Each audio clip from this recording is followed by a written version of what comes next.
Hey everybody, Sharon here from VidGamiac.com. Here we are today back in NBA 2K23 Next Gen going for the Make a Statement achievement. This is to win a game by more than 20 points. So we're going to head into features first and we're going to adjust some settings. First thing up is going to be the sliders. We're going to crank these sliders in our favor.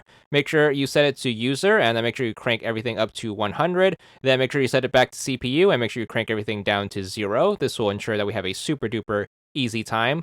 Of course, we're going to want the game to go by really quickly also, so we're not sitting through the entire length of a normal game. So we're going to head in to the regular settings, and we're going to adjust the quarter length, and we're going to crank things down to 1 minute quarters. So make sure you take care of that, and that should be everything we need to get through this the best we can. And then we're going to head back out. This one has to be done in a play now quick play game, so make sure you start one of those up. You can get this done with 2 controllers if you are having trouble with the AI, so make sure you plug one in if you have one. Make sure you pick your teams, and then let's get started. So pretty simple. All you have to do is just make sure you get the ball on the controller getting the achievement, so make sure you win the opening tip, and then just make sure you start putting up points. Thankfully, those sliders should allow you to score relatively close to the basket, even if you aren't so good at the game. So just make sure you put up those points, and then just make sure you get the ball on the second controller who's helping out. Turn the ball over by either passing it away, running it out of bounds, or getting a backcourt violation, and then just get the ball back on the slide going for the achievement, and then just keep scoring until you get to 20 or more.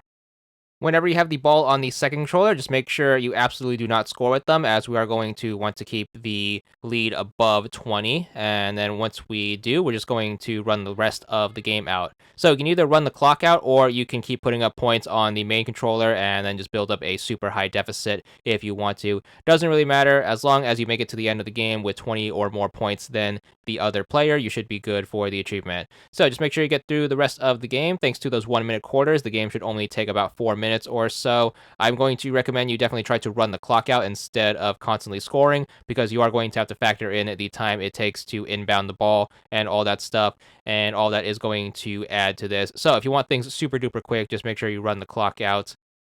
So just make sure you keep this up for all 4 quarters, which is going to be the game. And then once you finally burn all of the time, you are going to be good for the win as well as the achievement, as long as you have more than 20 points than your opponent. You should also be good for another slew of achievements, including one for just winning a game. That one's going to be winning for 15 gamer score.